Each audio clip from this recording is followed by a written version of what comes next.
The Traitor on Egghead Island. Hello One Piece enthusiasts, I'm the One Piece nerd, and today let's talk about the traitor that exists in Egghead Island. Well, it's been foreshadowed, rather hinted at, and speculated by the community that that a traitor exists in Egghead Island that is trying to help the world government assassinate Vegapunk and capture the Straw Hats.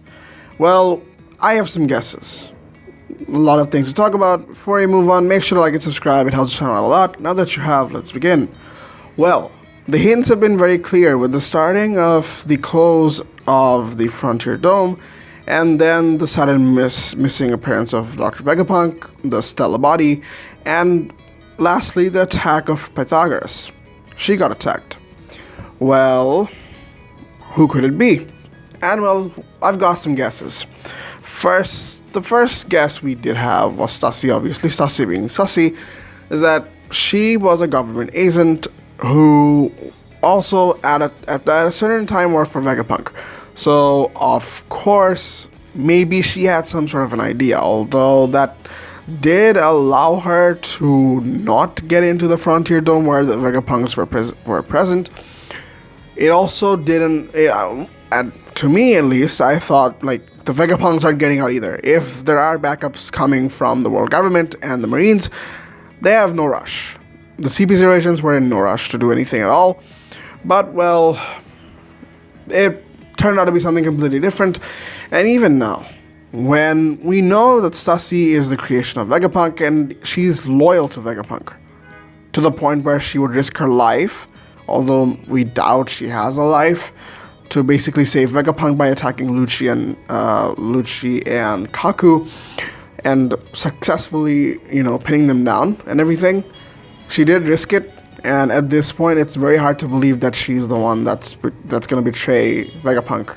And sounds awfully absurd, but if it does happen, I need very good concrete reasons and allegiance for her to the world government to basically tell me that yeah, this makes sense.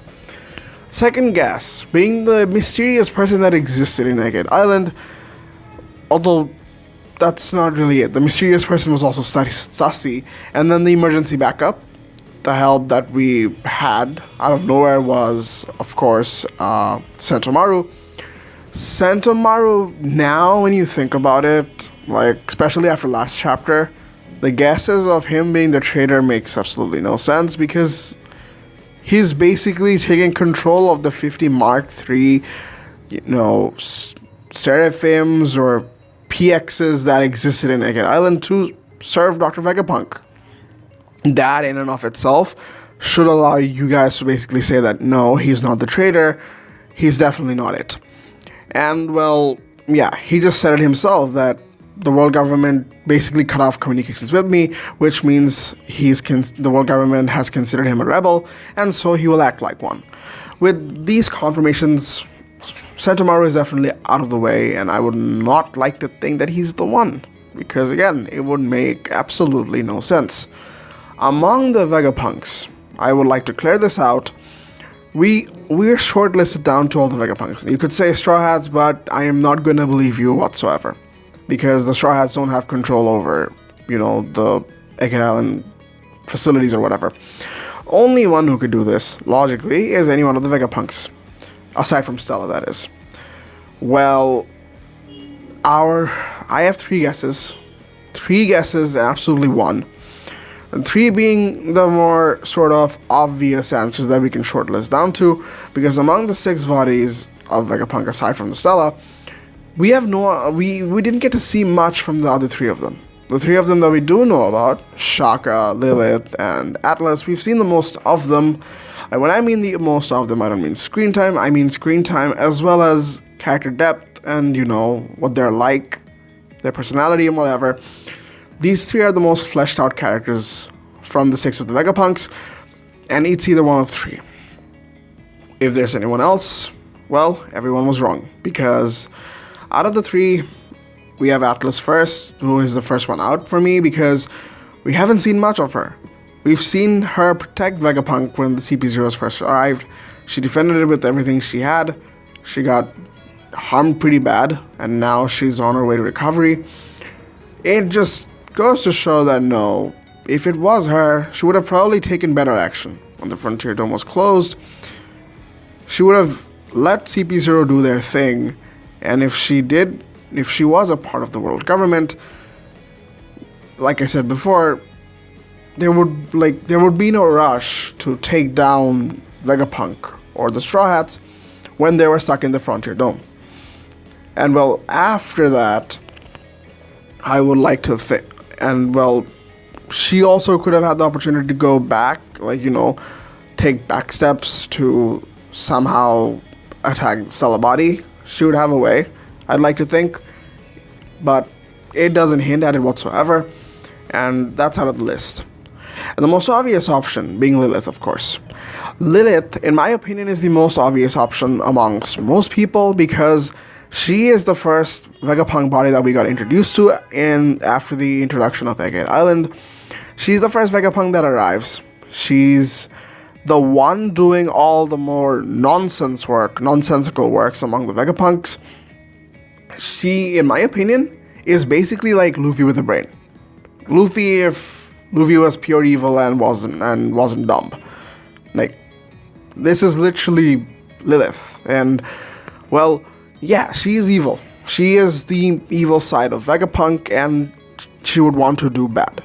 But most of her actions, when it comes to doing things, it's always been to basically start a chaos or start a rumble, or just go headstrong into something.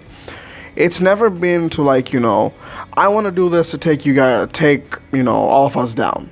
It was never that. It was all about, I just want to be aggressive.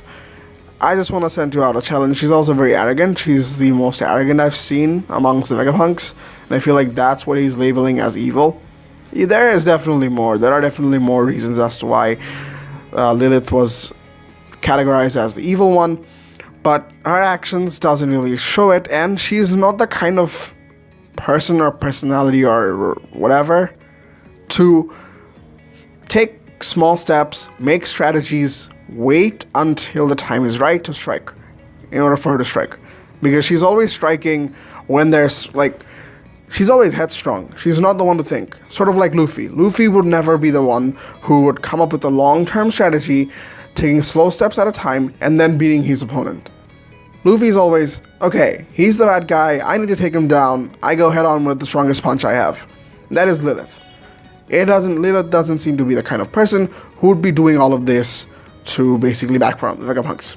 Last guess, being Shaka, being the most obvious one, of course. Now, everyone would say, why Shaka, dude? Shaka is the one that told Dragon that my time is up. This is the first hint I would like to give to the audience. Shaka is the one who is the first one to mention that my time is out to Dragon. Basically imply that he knew for sure that this is it for him. And now, that's not enough. That could basically mean that his intuition or his intelligence or the probability he has stocked up is basically telling him that the odds are that he will be assassinated. And we could take it otherwise. There are more actions of his that basically prove that he definitely is the traitor, and I'd like to go forward with the options.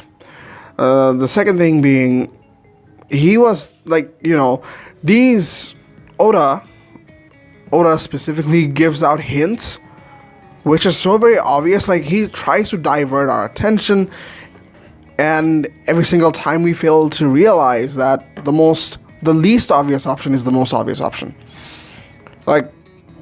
Him being the first person to tell Dragon that, my time is up, and then him being the person to meet the Straw Hats and tell them about Ohara and everything, talking to Robin about Saul being alive. These are the signs of a good guy. But is it really though? Shaka is the most intellectual part of Vegapunk's mind. Out of the 7 Vegapunks, he's the one with the most intellect, he's the one with the brains. And aside from the Stella Body, he seems to be the smartest among everyone. And with him having the consight, I don't know the motive behind it. I would like to think that he just didn't want trouble to escalate, he just wanted to end things quickly. I don't know why, Maybe he does. Maybe there is a way. Maybe he found a way where even if the stellar body disappears, he would be able to survive. Something of that motive. Or he figured out that the best way to end the conflict and the best way to keep everything safe, as well as himself, is to let the world government capture Vegapunk and do whatever the hell they wanted. Moving on. And well, with Ohara and everything, yeah, he's the one to tell the backstory, but then again, that could be a delusion. That could be a diverting of attention on the part of Oda. And the next thing being, and the last thing I would like to mention, is the fact that before Pythagoras was shot, the person that gave him the order to go to the exact same place where he was shot was, of course, Shaka. Shaka is the one that ordered Pythagoras to go and look for the stellar body. And remember, one more thing before I forget, is that when Luffy was trying to check up on Bonnie, and Shaka said Bonnie was always there, it feels as though he definitely has eyes on everything. He's lying. He's definitely lying about the fact that the stellar body is missing, because remember, he's the only one looking. And he's the only, probably the only person who is in charge of seeing everything. He could hide whatever he wants to, he could say whatever he wants. That's the way he's operating, as of what I think. And well, he's deliberately hiding the stellar body's disappearance. He could be lying. I don't know what his motives are, but that is the most obvious option.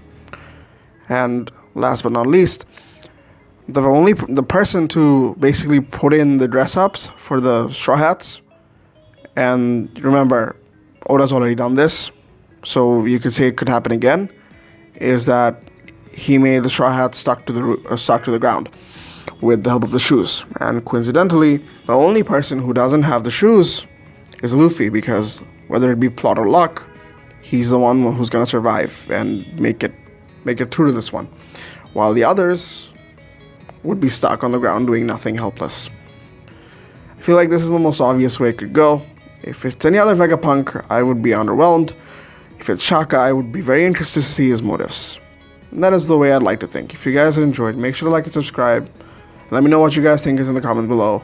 Until next time, peace.